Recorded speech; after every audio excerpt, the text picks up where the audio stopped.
Ladies and gentlemen, today is a great day for football. Today, football won. Today, we should all go out and celebrate. We should all go out for a drink, dance, sing, something. Because today is something that I haven't seen in about 21 years. Real Madrid had not lost a quarterfinal game in the Champions League in 21 years. Do you know how ridiculous that is? Do you know that during my entire lifespan, I have not seen Real Madrid lose a quarterfinal Champions League game? This was the first time ever. And man, did I enjoy it. One video was not enough. That was just my reaction. Now we're going to talk about the 5 things we learned from this game. Let's just jump straight into it, man. I'm ready. The number one takeaway from me is that the aura might just be gone. We still have to wait for next season. Sure, I understand that. But losing to Arsenal in such a way, 5-1 on aggregate, to lose to a team that has no Champions League heritage, to a team that hasn't won a important trophy in I don't know how many years, like this, in your own backyard and away. That juju magic, that luck, is it gone?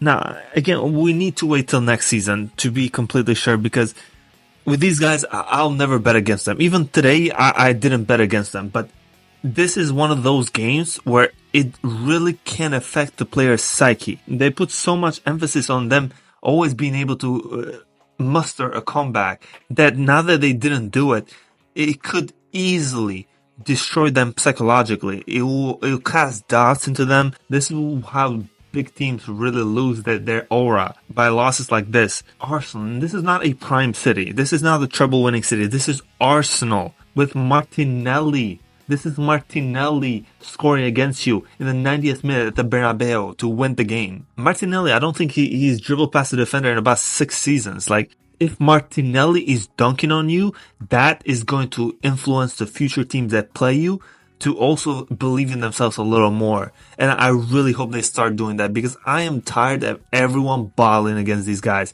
Saliba tried it. Another day, that Saliba mistake would have been costly. So they tried. The luck was still there, but it was not enough. Number 2 on my list is how exposed the Real Madrid media, mainstream media, has been throughout this tie. You could see just from this game alone what I talk about when I say that Real Madrid controls the entire media of football. The amount of garbage I've seen for the last week made me go offline, off Discord, everything. Because I knew I couldn't talk anything. I didn't want to jinx it. I was scared to say that they're not going to come back. That's how strong their media is. I hope that everybody understands from this game alone who the real Madrid controlled media is. You see all these posts online about hyping up this Madrid win, trying to make their Arsenal players nervous. That's all it was. That's literally all the purpose of this whole media campaign was, to make this young Arsenal team that's inexperienced in this stage nervous, to make mistakes like Saliba's happen, to put so much pressure on the referee, to do stuff like that. That's what their plan was. And every media outlet that contributed to that is 100% biased, because they would not do that for any other team. I have never seen a media campaign like this supporting one team. There's no way. The amount of support that these guys got was ridiculous. And I'm so glad it all backfired on all of them. They came out as complete jokes. The amount of screenshots from this week alone has been ridiculous, man. Number 3 on my list, it's in terms of tactics. We have to talk about the difference between now and then. Why they could not muster a comeback now, but they could before.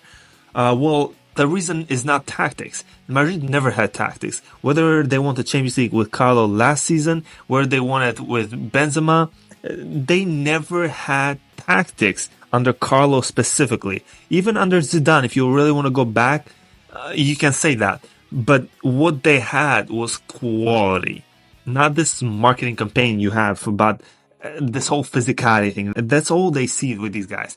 Physical monsters that look pretty for the cameras. That's all these guys have, man. I've said it before. These guys don't have a controller. That's their main problem. These guys don't have a creator. These guys don't have a proper number 9. These guys don't have proper wing backs. You can blame Carlo all you want because Carlo has not changed his tactics one bit and he has won UCLs. But at what point do you realize that the players you have now are not touching the past generation of players you had? For Jude Bellingham to decide games, you need somebody like Pedri to control them first.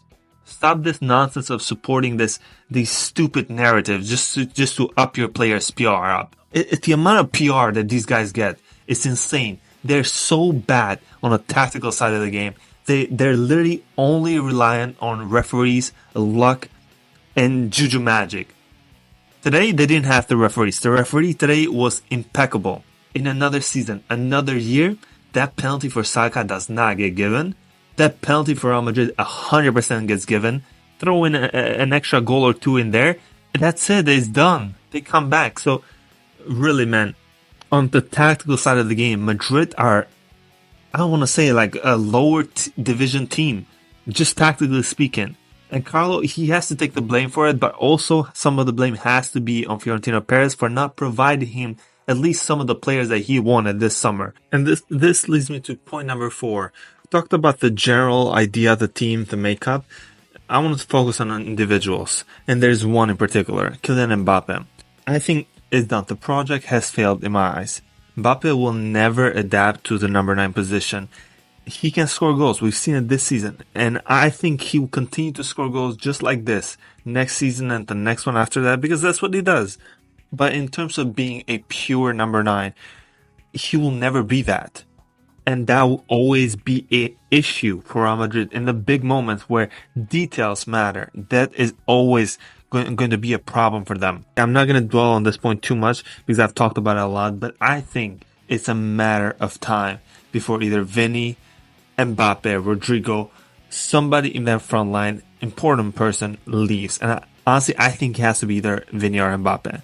The way that this guy has completely ruined this Madrid's chemistry is insane. He left PSG and they're now playing their best football in years.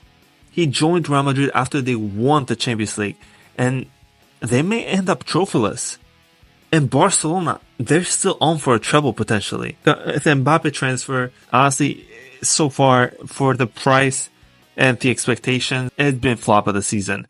Not Mbappe purely himself as a flop player, but in terms of I think that's the word. In terms of the expectations, I do think he has not met them. This is the games that I want to see Mbappe do something, and he was just not there. Now, last but not least on my list, I was very negative for the first 4 points. I'm going to take it a little bit back for the last one. I'm going to ask you guys a question. Can they still win a trophy this season? La Liga is still up for grabs. It is looking difficult, but it's still up for grabs. Copa del Rey final is coming up. Barcelona now need to rest a lot of players for the Champions League semifinals, something that Madrid don't need to do. But is mentally this team still in shape to compete against this Barcelona team? I think La Liga will be extremely difficult for Real Madrid to come back in. Even if they win the League Clasico, even if Barca drop points here and there, I don't think Barca would drop enough points for Madrid to take the lead. And Madrid, I see them dropping more points as we go. I don't think they're going to be perfect either. So at best, I see a very tight La Liga race. They could definitely push us to the end. But I don't think they'll win La Liga. If Madrid want to get something out of this season, it is that Copa del Rey game. That's the game I'm looking at. That's the game where no Balde is going to be there. They can definitely do something at Barcelona, especially since they're going to be tired for that game. If Carlo wants to save this season, maybe just save some shame, right? He needs to go full frontal for that Copa del Rey because I think that's their only chance of a title this season. But guys, let me know your thoughts about the game. I really want to hear from Real Madrid fans in particular. Leave a comment for the Algo, man. I've really enjoyed this game. I wanted to see in a Clasico final because I was confident that this season it was going to be our year and we're going to destroy them in a final. But man, like Arsenal, I can't lie. I also enjoyed Arsenal beating them up. They are still yet to beat Arsenal in a Champions League game. That's just hilarious to me. Guys, subscribe, turn the bell notification on not to miss a video, and I'll see you guys, as always, in the next one.